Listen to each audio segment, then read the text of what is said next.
Venezuela کے صدر Maduro اور ان کی وائف کو امریکہ نے آپریشن کر کے اغوا کر لیا ہے اور اسے ملک سے باہر لے گئے ہیں، لیکن کہاں لے کے گئے ہیں مجھے شک ہے کہاں لے کے گئے ہیں۔ وہ بتانے سے پہلے میں یہ بتا دوں کہ کہانی رات کو سٹارٹ ہوئی، رات کو جب ایران کے خلاف دھمکی لگائی نا کہ ہم ریڈی ہیں ایران میں گھسنے کے لیے اور حملہ کرنے کے لیے، طریقہ واردات یہی ہے کہ دکھاتے سجیے مارتے کھبی ہیں، تو یہ کارروائی کہیں اور ہی ڈالے گا۔ تو وینزویلا میں صبح اٹھے تو پتہ لگا کہ وینزویلا کے اندر انہوں نے حملہ کر دیا۔ ساری رات لوگ ایران کو ڈسکس کرتے رہے اور صبح وینزویلا میں اٹیک کر کے آدھی رات کو انہوں نے وہاں سے صدر کو بیوی کو اٹھوایا۔ اندر کوئی باجوہ موجود تھا، باجوہ کے بغیر یہ آپریشن نہیں ہو سکتا تھا کیونکہ اس کے ارد گرد تو سیکیورٹی کافی تھی، یا تو کوئی جنگ ہوئی ہوتی۔ تو آپ لوگوں کو سمجھ لگی ہوگی تمام مسلمان ممالک اور دوسرے ممالک ڈرتے کیوں امریکہ سے، کیونکہ باجوے ہر جگہ موجود ہیں۔ اور وینزویلا کے صدر کے اوپر امریکہ نے الزام لگایا کہ یہ کارٹیل کا سرغنہ ہے، مطلب یہ ڈرگ ڈیلر ہے، تو اگر مسلمان ہوتا تو ظاہر دہشت گرد ہوتا ہے، لیکن لے جایا کہاں گیا؟ اس کے اوپر اب مقدمہ یا تو چلائیں گے، ظاہر اغوا کر لیا ہے، مارا نہیں گیا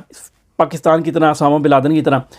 تو میرا ذاتی طور پہ شک پہنچتا ہے کہ اسے گونتے نامو بے میں لے جایا جائے گا، جہاں پر باقی لوگوں کو رکھا جاتا تھا، اور وہاں پر انہوں نے ایک سسٹم بنایا ہوا ہے اور اسی کو یہ یوز کریں گے، کیونکہ وہاں پر امریکہ کے لینڈ کا لا بھی نہیں لگتا، اور پوری دنیا خاموش بھی رہی ہے پچھلے 20-25 سال ادھر جو کچھ ہوتا رہا، تو ظاہر ہے اب بھی خاموشی رہے گی، لیکن اور اگلی باری ایران کی ہے۔ اور فیلڈ مارشل صاحب نے ایک بات کمال کی تھی لیبیا میں کہ جو ڈیئر کرتا ہے پہلے وہ جیت جاتا ہے، جو پہلے ہمت کرے گا حملہ کرے گا وہی جیتے گا۔